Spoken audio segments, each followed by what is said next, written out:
Famille, j'espère que vous allez bien. Après le match du Gabon face à la Côte d'Ivoire, un nom revient partout sur les réseaux sociaux. Il s'agit de Chris Inao. Les Ivoiriens sont en train de lui rendre hommage, tout comme Ernest Faye, pour son travail remarquable. Je vous laisse regarder la vidéo. N'oubliez pas de vous abonner sur la chaîne pour ne rien rater. 19 ans, retenez bien son nom, Chris Inao Oulaye, la pépite de la Côte d'Ivoire, milieu de terrain de Trabzonspor. Quel boulot il a fait face au Gabon, les gars. Palette technique ultra complète. On a vu dans ce match les errements défensifs de la Côte d'Ivoire. Waouh, waouh. Mais lui, il n'a pas baissé la tête. Pour moi, Franck Kessié, à côté de lui, il faisait pas le figure. Je suis désolé. Mais lui, il est trop fort. À la récupération, à la relance, la construction, ça dribble. À un moment, il a tenté une frappe de loin. Il a failli envoyer une lucarne. Bon, c'était pas cadré, mais ça passait pas loin, les gars. Il m'a littéralement choqué. 19 ans, t'as ton équipe qui est menée 2-0 et tu fais partie de ceux qui sonnent la révolte. Tu ne baisses pas la tête. Toujours à te projeter, avancer, essayer de trouver la faille. Et le pire dans tout ça, c'est que j'en entends très peu parler parce qu'il joue à Trabzonspor. Mais là, les gars, cette CAN, elle va avoir le pouvoir de le propulser. Moi, je pense qu'il y a un gros club qui va poser 50 millions sur la table et qui va le recruter, les gars. Que ce soit en Ligue 1, en PL, en Espagne, s'ils ont l'étal. Mais voilà, lui, il va pas rester en Turquie, il va pas rester, c'est sûr et certain. Il fait une CAN incroyable, il est beaucoup trop fort.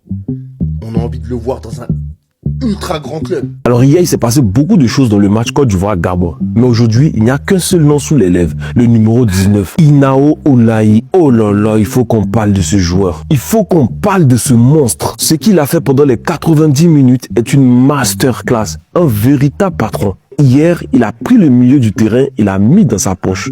Il nous a montré une bonne leçon du football. Il a dribblé, il a cassé des lignes, il a fait des passes lumineuses. Et franchement, ce n'est plus un espoir, c'est une certitude. Inao Oulaye. Et le plus fou, c'est qu'il a fait ça dans un match où la Côte d'Ivoire était au bord du gouffre. Bah oui, on ne va pas oublier. On était mené 2-0. On a tous eu peur. On a cru au cauchemar. Notre gardien Lafont a fait 2 erreurs, ça arrive.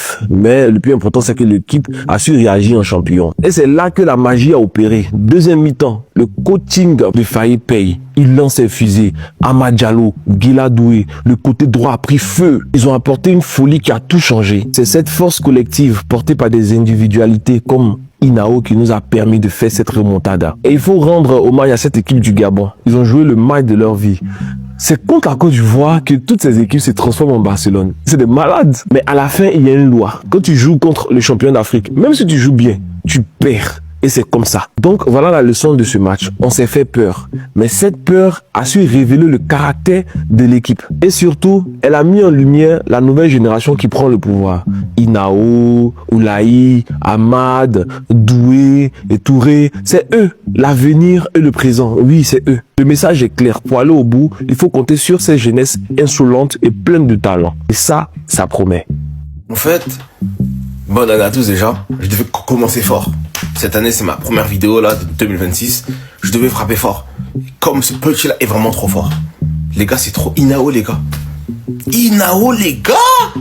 Les gars. Réveillez-vous, les gars. Ça fait longtemps que j'ai pas vu un milieu de 2 terrains dans le monde du football aussi impactant. Aussi impactant. Les gars, ce qu'il a fait hier. Mais ce petit est fou. Ce petit est malade. Ce petit, il est fou. Eh, les gars, il a des prises de balles, il a des contrôles. Oh, c'est trop... Eh, les gars, le petit, il est trop fort. Clairement, les gars, je veux le voir dans un grand club, les gars, s'il vous plaît, s'il vous plaît. On est en janvier, là. Janvier, oui, c'est le mercato. On est en janvier, c'est le mercato. Je veux un grand club sur lui. Je veux pas un gros club. Un club qui va le prendre, qui va le former, s'il vous plaît. Recrutez-le, s'il vous plaît. Parce que, les gars, ce qu'il fait, c'est... Il voit tout avant tout le monde. Casse les lignes. Il récupère... Non, le petit, il est fou. Les gars, il fait du Kanté, il fait du Yaya Touré. Il porte la balle, les récupérations. Il relance bien. Eh, il a une lecture du jeu, les gars. Wesh. Ça fait longtemps que j'ai pas vu un joueur à ce niveau-là, les gars. Clairement, les gars, je sais pas qui va le récupérer. Qui va le recruter, le récupérer, je ne sais pas. Mais il faut le prendre là. Maintenant. Parce que ce petit-là, tu le prends, tu le formes bien, ça va devenir un truc de ouf. Il est trop fort. Les Ivoiriens, vous avez une vraie pépite avec vous. Prenez soin de lui, s'il vous plaît, parce que c'est trop fort.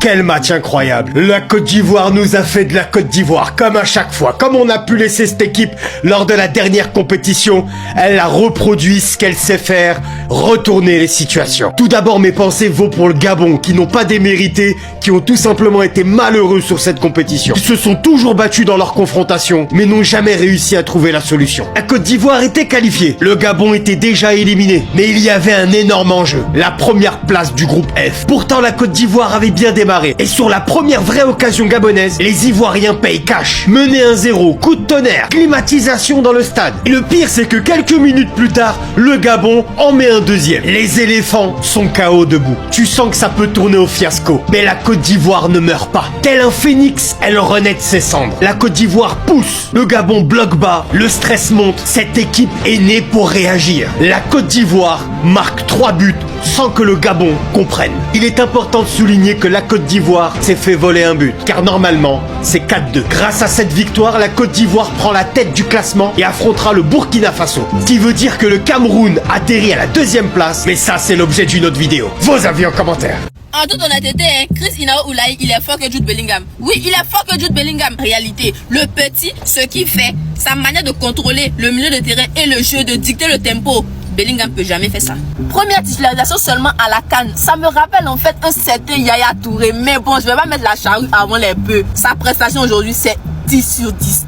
10 sur 10, alors qu'on était mené en première mi-temps, alors que tous ses coéquipiers, les vétérans aux côtés de lui paraissaient, on va dire, noyés, paraissaient même perdus, déboussolés. Il a même pas flanché, il a pris l'équipe sur son dos carrément. Il a fait tout le travail, il a dicté le jeu, il a aéré, il a tellement fait du bien à cette équipe-là. Il a su apporter les passes, apporter les décalages nécessaires, apporter la rapidité aussi dans les transitions. Parce que quand tu voyais le bloc gabonais, ils étaient bien en place à un certain moment. Il fallait du génie technique. Et si vous avez remarqué, quand Ahmad a mis les pieds sur la pelouse, mamma mia, la complémentarité entre les deux, incroyable. Ils parlent le même football, ce sont des cracks.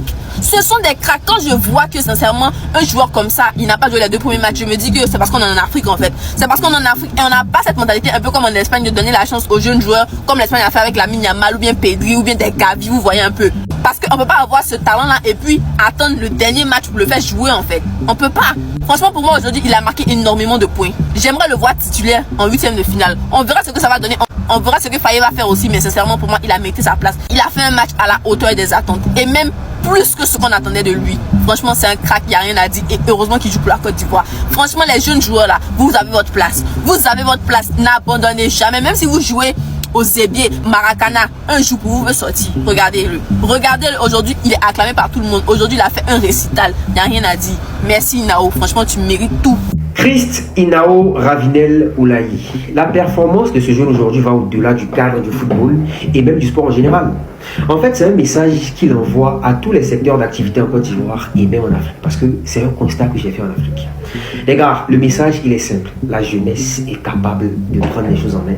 La jeunesse ivoirienne ou africaine est capable de prendre des initiatives, de les assumer et d'aller au bout de ces initiatives. Ce jeune aujourd'hui, son match montre à quel point il faut faire confiance aux jeunes. Son match montre à quel point il faut donner des moyens aux jeunes et surtout leur offrir de la place, leur offrir de l'espace et surtout les moyens qu'il faut afin qu'ils puissent s'exprimer. Cette performance va au-delà du sport, comme j'ai dit.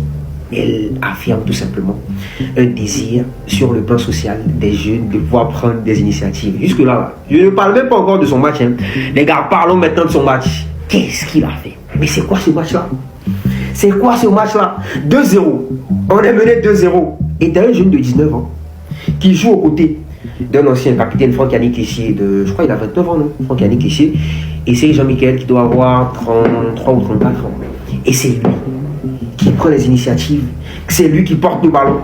C'est lui qui libère le ballon quand il faut. C'est lui qui dicte le tempo. Franchement, mais qu'est-ce qu'il a été exceptionnel. Qu'est-ce qu'il a été exceptionnel, les gars. Je ne parle même pas encore de l'entrée de Basmara Touré qui rentre aussi dans le cadre de ce que j'ai dit. Que la jeunesse est capable de prendre les choses en main et de faire des choses merveilleuses. Franchement, Christ, merci. Merci pour ce match-là. Merci, parce qu'il n'a pas reculé. il n'a pas reculé. Il a continué avec les mêmes initiatives. On a pris l'habitude de dire que la particularité de ces Fofana en sélection, ce qui fait qu'il est indispensable, sont ses frappes. Ce sont ses boulets qu'il peut déclencher de très loin et tout, parce que nos milieux de terrain n'en font pas assez, nos ailiers n'en font pas assez. Bon, maintenant Amad, il met des enroulés et tout, mais généralement, nos joueurs, ils ne mettent pas des boulets comme ça. Mais est-ce que là, avec Chris Inao, la question se pose encore, les gars? Déjà avec ce qu'on a vu face à l'Arabie Saoudite. Famille, j'espère que vous avez aimé la vidéo. N'oubliez pas de vous abonner sur la chaîne pour ne rien rater de nouveau. Merci.